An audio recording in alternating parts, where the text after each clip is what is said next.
ভাইয়েরা আর লম্বা নয়, আলোচনার দিকে চলে যাচ্ছে আমার ভাইয়েরা রে। যে বিষয়ের উপরে কথা বলতে চাচ্ছি যে আল্লাহ পাক কিয়ামতের মাটি দিয়ে কায়েম হবে, এই শ্রেণীর মহিলাকে আমার আল্লাহ বিনা হিসাবে জাহান্নাম দিয়া দিবে। আমার মারে, যারা আমি গুনাহগারের কথাটুকু শ্রবণ করতেছে আমার মায়েরা গভীর মনোযোগী হয়ে যাও। আল্লাহ পাক কিয়ামতের দিন 6 শ্রেণীর নারীকে বিনা হিসাবে জাহান্নাম দিবে। মাগো, তার মধ্যে প্রথম নাম্বার নারী হলো যারা এই পৃথিবীর জমিনে অর্ধ উলঙ্গে মাথার চুলকে খোলা রেখে চলাফেরা করবে। আমার মানে এমন নারীকে আমার আল্লাহ বিনা হিসাবে জাহান্নাম দিবে। জোরে বলেন নাউজুবিল্লাহ। মায়েরা, মাথার চুলকে যদি খোলা রেখে যদি চলাফেরা করো মায়েরা রে, কিয়ামতের দিন আমার আল্লাহ বিনা হিসাবে জাহান্নাম দিবে। খালি মাথা খোলা চুলে বাইরে দেও না, হেদা করে বাইরে যেতে লজ্জা পেও না, ঠিক না? খালি মাথা খোলা চুলে বাইরে যেও না, হেদা পরে বাইরে যেতে লজ্জা পেও না। হেদাব নিজে দেয় পরিচয় তুমি মুসলমান, হেদাব নিজে দেয় পরিচয় তুমি মুসলমান। হেদাব তোমার লক্ষ্য গুণে বাড়াবে সম্মান, হেদাব তোমার লক্ষ্য গুণে বাড়াবে সম্মান। এই কপাল টিপ করো না আর, কপাল যেন সিজদা করে আল্লাহ তাআলার, কপাল যেন সিজদা করে আল্লাহ তাআলার। আমার মায়েরা, মাথার চুলকে খোলা রেখে যদি বাইরে যাও আমার মায়েরা রে, কিয়ামতের দিন আমার আল্লাহ বিনা হিসাবে জাহান্নাম দিবে। আমার মায়েরা, তিরমিজি শরীফের হাদিসের মধ্যে এসেছে আমার রাসূল বলেছেন যে নারী এই পৃথিবীর জমিনে মাথার চুলকে খোলা রেখে রাস্তাঘাটে চলবে, বাইরে চলবে, আমার রাসূল বলেছেন কিয়ামতের দিন আমার মায়েরা এক একটা করে চুল, এক একটা করে গুনাহ হয়ে যাবে।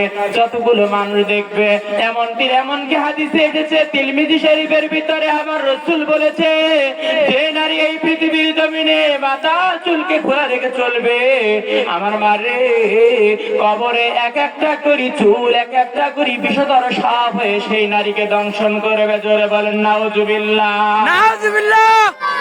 আধুনিকা মেয়েগুলো চুলগুলো কেটে রাস্তা দিয়ে চলে ওরা পুরুষের মতো হেঁটে, ঠিক না? আধুনিকা মেয়েগুলো চুলগুলো কেটে রাস্তা দিয়ে চলে ওরা পুরুষের মতো হেঁটে। রাস্তার ধুলা মুখে দিয়া মুখটা বানায় ধলা, রাস্তার ধুলা মুখে দিয়া মুখটা বানায় ধলা। যায় না রে অনুমান করা ফর্সা নাকি কালা, যায় না রে অনুমান করা ফর্সা নাকি কালা, ঠিক না? আমার মায়েরা, মাথার চুলকে যদি খোলা রেখে চলাফেরা করো মায়েরা রে, জেনে রাখো কিয়ামতের দিন জান্নাত দূরের কথা, জান্নাতের সুঘ্রাণ পর্যন্ত পাবি না। ও মা, মাথার চুলকে হেফাজত করো আমার মায়েরা রে। 2 নাম্বার হচ্ছে, 2 নাম্বার যারা স্বামীকে সম্মান করতে চায় না আমার ভাইরা, যে নারী স্বামীরে সম্মান করবে না আমার আল্লাহ কিয়ামতের দিন বিনা হিসাবে সেই নারীকে জাহান্নাম দিবে। এ মায়েরা, গভীর মনোযোগী হয়ে যাও। এ মা, তুমি কোন এমপির মেয়ে, তুমি কোন মন্ত্রীর মেয়ে, তুমি কি জানো না আমার নবীর কলিজা টুকরা কনিষ্ঠা মেয়ে হযরতে ফাতেমাতুস সাদিয়া রাদিয়াল্লাহু তাআলা আনহা আমার বারে বিশ্ব নবীর কলিজা টুকরা মেয়ে হযরত আলীর খেদমত করে জান্নাত কামাই করলো। মায়েরা রে, তুমি কোন এমপির মেয়ে, কোন মন্ত্রীর মেয়ে আমার মায়েরা, তুমি কেন স্বামীর খেদমত করবা না? এ মা, স্বামীর খেদমত যদি না করো, স্বামীর খেদমতের উপর যদি তোমার যদি নাকচ থাকে আমার মায়েরা, নিশ্চিত তুমি জেনে রাখো কিয়ামতের দিন তুমি জাহান্নামী হয়ে যাবা। আমার আল্লাহ তোমার সাথে সম্পর্ক বিচ্ছেদ করে গলা ধাক্কা দিয়ে ফেরেশতারা জাহান্নামের মধ্যে পাঠিয়ে দিবে। জোরে বলেন নাউজুবিল্লাহ। আমার মায়েরা, স্বামীর খেদমত করতে হবে। এ মায়েরা রে, আপনি কি জানেন না, আপনি কি জানেন না স্বামীর খেদমত করে জান্নাত পেয়েছে এই পৃথিবীর জমিনে, এই পৃথিবীর জমিনে হযরতে খাদিজাতুল কুবরা রাদিয়াল্লাহু তাআলা। এ মায়েরা রে, স্বামীর খেদমত করার কারণে, স্বামীর ভক্তি থাকার কারণে এই খাদিজাকে আমার আল্লাহ শুধু জান্নাত দেন নাই, আমার আল্লাহ আরশ আজিমের উপর থেকে এই পৃথিবীর জমিনে এই খাদিজাকে সালাম দিয়েছে। জোরে কন্যা সুবহানাল্লাহ, সুবহানাল্লাহ। আমার মায়েরা রে, এই খাদিজা স্বামীর খেদমত করার পরে আল্লাহ তাকে সালাম দিল।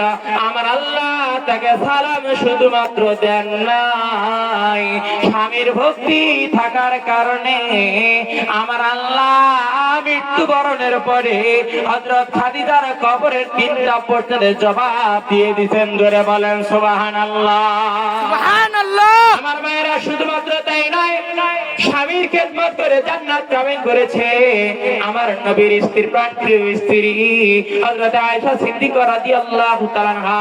আম্মা জান আয়েশা সিদ্দিকা রাদিয়াল্লাহু তাআলা আনহা হাদিসের একজন মুহাদ্দিস ছিলেন।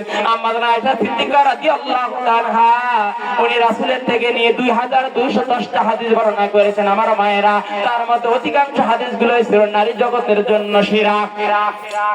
আমার মায়েরা, এই আম্মা জান আয়েশা সিদ্দিকা রাদিয়াল্লাহু তাআলা আনহা স্বামীর খেদমত করে উনি জান্নাত কামাই করলেন। আমার মায়েরা, আমার রাসূলকে আম্মা জান আয়েশা সিদ্দিকা রাদিয়াল্লাহু তাআলা আনহা বলেছেন, ইয়া রাসূলুল্লাহ, ইয়া হাবিবাল্লাহ, আপনি আপনার বিবিদেরকে আপনি আপনার খেদমতগুলো বন্টন করতেছেন ইয়া রাসূলুল্লাহ, ইয়া হাবিবাল্লাহ, কিন্তু নবী গো আপনি জেনে রাখেন নবী, আপনার দেওয়া খেদমত আমি নেব না, আমি আয়েশার মন যেটা চাই সেইটা আপনাকে দিতে হবে। আমার নবী বলে, আয়েশা রে, তুমি কি এমন আমার কাছে খেদমত চাও? আম্মা জান আয়েশা বলেন, নবী গো আমি আপনার দেওয়া খেদমত নেব না, আমি আপনার কাছে যে খেদমতটা চাই সেইটা দিতে হবে। সেই খেদমতটা হচ্ছে নবী গো, আপনি পৃথিবীর জমিনে যতদিন জীবন দশায় বেঁচে থাকবেন আমি আয়েশা নিজের হাতে আপনাকে গোসল করাবো, এই গোসলের খেদমতটা আমি আয়েশাকে দিতে হবে। জোরে কন্যা সুবহানাল্লাহ, সুবহানাল্লাহ। আমার রাসূল বলে, আয়েশা রে, তুমি আমার কাছে গোসলের খেদমত কেন চাও? গোসলের খেদমতটার মধ্যে আছে কি বলো? আম্মা জান আয়েশা বলেন, নবী গো অন্যান্য মানুষগুলা গোসল করে, গোসল করার সঙ্গে সঙ্গে অঙ্গ ধৌত করা পানিগুলা অন্যত্র জমিনের মধ্যে বেবে চলে যায়, কিন্তু আমি আয়েশা আমার হুজরাখানার ভিতর থেকে আমি নজর করে দেখতে পেরেছি আপনি যখন গোসল করেন আপনার অঙ্গ ধৌত করা পানিগুলা অন্যত্র বেবে চলে যায় না, মাটি চৌচির হয়ে যায়, আপনার গোসলের পানিগুলা মাটির মধ্যে নিচের মধ্যে চলে যায়, মাটি আবার তাপ করে লেগে যায়। আর আমি আয়েশা হুজরাখানার ভিতর থেকে আমি দেখতে পেরেছি ইয়া রাসূলুল্লাহ, ইয়া হাবিবাল্লাহ, নবী গো ওই গোসলের পানিগুলার মধ্যে কি জানি সোনার মতন চিকমিক চিকমিক করে। ইয়া রাসূলুল্লাহ, ইয়া হাবিবাল্লাহ, ইয়া রাসূলুল্লাহ, এই জন্য আমি আপনার গোসলের খেদমতটা চাই। জোরে কন্যা সুবহানাল্লাহ, সুবহানাল্লাহ। রাসূল বলে, আয়েশা যাও যাও, আমি তোমাকে গোসলের খেদমতটা দিলাম, কিন্তু আয়েশা রে রাখো, ওই যে তুমি আমার গোসলের পানির মধ্যে কি জানি চিকমিক চিকমিক করে তুমি দেখতে পেরেছ, আয়েশা রে তুমি কি জানো এগুলা কি? আমার অঙ্গ ধৌত করা পানিগুলো আমার আল্লাহ জমিনের নিচের মধ্যে রেখেছে, এগুলা শুধুমাত্র জমিনের নিচের মধ্যে আবার আল্লাহ এমনি এমনি সংরক্ষণ করে রাখেন নাই, এগুলাকে হীরা মানিক মুক্তা সোনায় পরিণত করে রেখেছে। জোরে বলেন সুবহানাল্লাহ। আমার রাসূল বলে, আয়েশা রে, এই পৃথিবীর জমিনে যদি কোথাও যদি স্বর্ণের অভাব হয়ে যায়, কিন্তু আমি নবী বলে দিচ্ছি, আমি রাসূল বলে দিয়ে গেলাম, আয়েশা রে কিয়ামত পর্যন্ত মক্কার মদিনায় স্বর্ণের অভাব হবে না। জোরে বলেন না সুবহানাল্লাহ, সুবহানাল্লাহ। আমার মারে 3 নাম্বার যারা স্বামীকে বাদ দিয়া পরপুরুষকে নিয়ে যারা হাসি তামাশা করে এমন নারীগুলো জাহান্নাম চলে যাবে। এবার গভীর কান লাগাও, আপনারা তো স্বামীকে নিয়ে হাসি তামাশা করেন না। এমনকি হাদিস শরীফের মধ্যে এসেছে আম্মা জান আয়েশা সিদ্দিকা রাদিয়াল্লাহু তাআলা আনহা যখন চাঁদনি রাত যখন হইতো, এই চাঁদনি রাতের মধ্যে বসে বসে আম্মা জান আয়েশা সিদ্দিকা রাদিয়াল্লাহু তাআলা আনহা রাসূলকে নিয়ে গল্প গুজব করেছিলেন। এমনকি তিরমিজি শরীফের হাদিসের মধ্যে এসেছে আম্মা জান আয়েশা আর রাসূল চাঁদনি রাতের মধ্যে ওনারা দৌড়াদৌড়ির প্রতিযোগিতা করেছিলেন। জোরে কন্যা সুবহানাল্লাহ সুবহানাল্লাহ। কিন্তু আমার মায়েরা, আপনারা তো স্বামীকে নিয়ে রং তামাশা করেন না, স্বামীকে নিয়ে তো গল্প গুজব করেন না। কিন্তু স্বামীকে নিয়ে গল্প গুজব করলে আমার রাসূল বলেছে ওই স্বামী স্ত্রী জীবনের সগীরা গুনাহ আমার আল্লাহ মাফ করে দেয়। কন্যা সুবহানাল্লাহ। কিন্তু আপনারা তো তাদেরকে নিয়ে করেন না, করেন আপনারা কাদেরকে নিয়ে রং তামাশা? এক হলো দেওর, দুই হলো বউ নাই। কথা বলেন ঠিক না বেঠিক? বাটা বুলবুল বাটা বুলবুল বাটা ভরা পান দুলে ভাই খাও বাটার পান। আরে শয়তান, যাকে একবার দেখলে জীবনে সগীরা গুনাহ মাফ হয় তাকে সালাম দাও না, তাকে নিয়ে রং তামাশা করো না। কিন্তু বউ নেই আর দেওরকে নিয়ে এই রং তামাশা যদি করো, আল্লাহ আল্লাহর কসম করে বললাম আমার মায়েরা, জাহান্নাম যাওয়া ছাড়া উপায় থাকবে না। কথা বলে ঠিক না বেঠিক? আল্লাহ পাক কিয়ামতের দিন তোমার নামাজ রোজা পর্দা কুশিতা সব বরবাদ করে দিয়ে জাহান্নামের সার্টিফিকেট দিয়ে দিবে। জোরে বলেন নাউজুবিল্লাহি মিন যালিক। আমার মায়েরা রে, স্বামীকে নিয়ে রং তামাশা করো, পরপুরুষকে নিয়ে করো না। যদি পরপুরুষকে নিয়ে করো মায়েরা, তাহলে জেনে রাখো জাহান্নাম যাওয়া ছাড়া কোনো উপায় থাকবে না।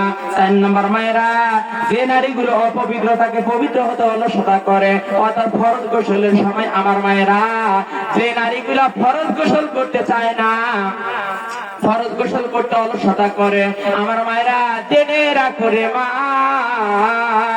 তাহলে তোমাকে জাহান্নাম যাওয়া ছাড়া কোনো উপায় থাকবে না। 5 নাম্বার মারে, যে নারীগুলো মিথ্যা কসম খায়, বারবার মিথ্যা কসম খায়, কি রে কারে, এমন নারীকে আমার আল্লাহ জাহান্নাম দিয়ে দিবে। জোরে বলেন নাউজুবিল্লাহি মিন যালিক। নাউজুবিল্লাহ। 6 নাম্বার আছে যারা অন্যের সুখ দেখে যারা সহ্য করতে পারে না, এমন নারীকে আমার আল্লাহ জাহান্নাম দিবে। এই পরের সুখকে দেখে সহ্য করতে পারে না, এটা সবচাইতে নারী সমাজের মধ্যে বেশি। কথা বলেন ঠিক না বেঠিক? এই নারীদের মধ্যে অনেক নারী আছে, অধিকাংশ প্রায় 99টা নারী আছে 100টার মধ্যে এরা পরের সুখকে দেখতে পারে না। তাহলে মায়েরা জেনে রাখবি, পরের সুখ দেখে যদি তোমার সহ্য না হয়, তাহলে জাহান্নাম যাওয়া ছাড়া কোনো উপায় থাকবে না। আমার রাসূল বলেছে, হে দুনিয়ার মানুষেরা, আমি মিরাজ রাতের মধ্যে দেখে এসেছি যে অধিকাংশ নারীরা জাহান্নামের আগুনে জ্বলতেছে। জাহান্নামের দরজার কাছে দিয়ে গিয়ে দেখলাম অধিকাংশ নারীরা জাহান্নামের আগুনের মধ্যে জ্বলতেছে। আর আমি জান্নাতের দরজার কাছে আমি গেলাম, যা দেখি অধিকাংশ গরীব উম্মত আমার জান্নাতের মধ্যে আছে। জোরে কন্যা সুবহানাল্লাহ।